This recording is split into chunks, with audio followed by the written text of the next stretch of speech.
he is going to be so committed to taking care of himself that you don't have to worry about size or he doesn't weigh enough. Lamar's done a pretty good job with his size. I think Mahomes, I wouldn't consider him a giant because he's going to get the ball out to the playmakers and make plays for Washington. For Washington, wait, what? I almost missed that at the end because what happened to Brian Kelly? I thought Brian Kelly spoke with a Louisiana accent. What happened to that guy? Who was that guy? I didn't hear. I don't know.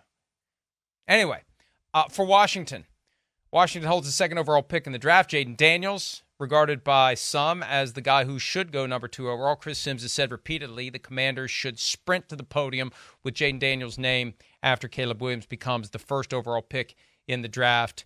And I don't know if Brian Kelly knows anything, and it's always better to have your guys drafted higher than lower. That becomes part of your pitch. It's harder and harder to make your pitch now because the players are just going to go where the money is, and they should. I'm not saying they shouldn't, but before the players were able to get paid, your biggest feather in your hat was to be able to say, look at where I got this guy drafted. Look at where I got that guy drafted. I turned him into that player, and I will do the same for you. Jayden Daniels, Heisman Trophy winner, nearly 6'4", very fast, great thrower. Chris was making that point yesterday when we were looking at his pro day. Somebody in his face, flat-footed, falling backward, making a very effective throw. This guy potentially could be very special. Everybody's looking for that next franchise quarterback. And the thing that is the dividing line, what do you do when the play that's called goes to hell?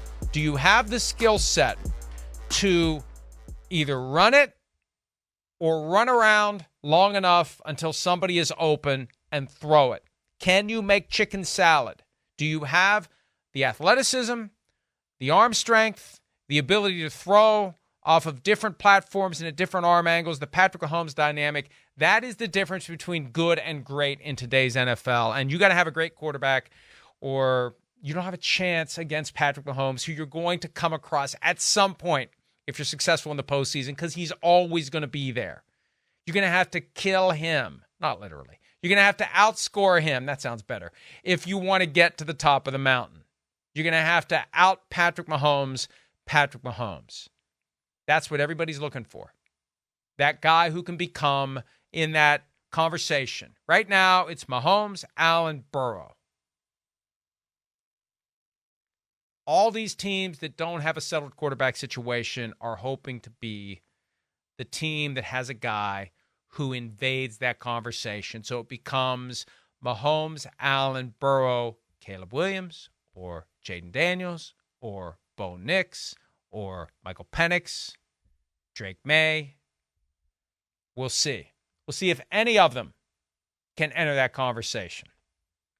We'll see if any of them even become serviceable starting quarterbacks. 2021. Trevor Lawrence is the only one that's worked out, and we still don't know where he fits. Last year, it kind of looked like he was moving toward that. Now it's kind of like we don't know. With the others, we know. Hi, it's Mike Florio. Thanks for watching PFT on YouTube. Hit subscribe for the latest news and analysis from Pro Football Talk.